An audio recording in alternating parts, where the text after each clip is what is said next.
Je m'appelle Gilles Etzig, je suis arrivé à l'UIT à sa création en septembre 1973, après avoir fait mes études et ma première partie de doctorat à Grenoble.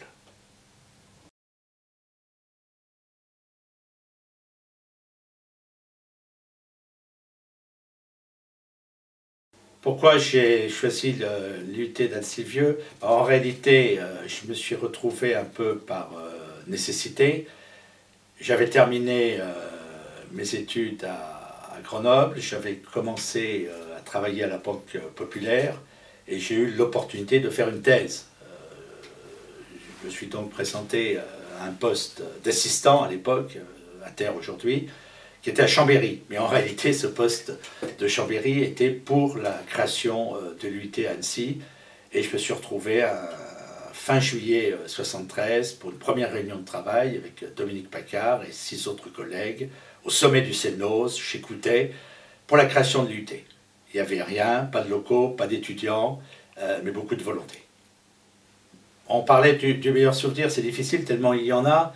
Disons que l'un de ceux qui est peut-être le plus caractéristique de la place et du rôle territorial que joue l'UIT, c'est lorsque les politiques locaux, les industriels locaux, l'équipe de l'UIT, on a débarqué un beau matin à Paris, au ministère de l'Éducation nationale, pour demander la création du département informatique. On se battait depuis 6 ans pour l'avoir, et on a pu, grâce à notre unité, obtenir ce département qui, aujourd'hui, vous le savez, fonctionne très très bien.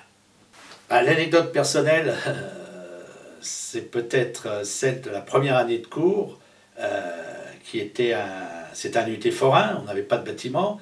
Les travaux dirigés étaient dans une école maternelle à Crangevrier. Les amphis étaient dans la salle de cinéma de la Maison des Jeunes et de la Culture des Romains à Annecy. Et les cours d'anglais étaient dans les laboratoires de Berthollet. Et ce qui était extrêmement sympathique, c'est qu'à la pause, en accord avec nos collègues de génie mécanique, on se partageait un petit bistrot à côté de l'école maternelle.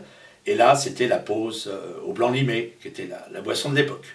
Aujourd'hui, ce n'est plus possible. Les textes ne le permettent plus. Comment j'ai vu l'UIT? L'UIT, elle est partie de 2 départements, en 1973, génie mécanique et productique, technique de commercialisation.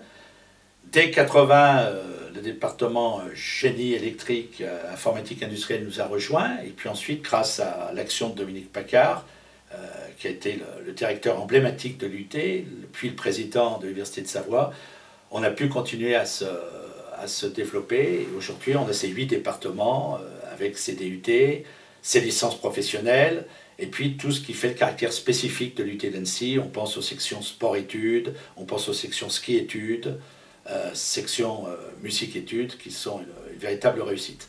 Alors de quoi l'UIT sera fait demain?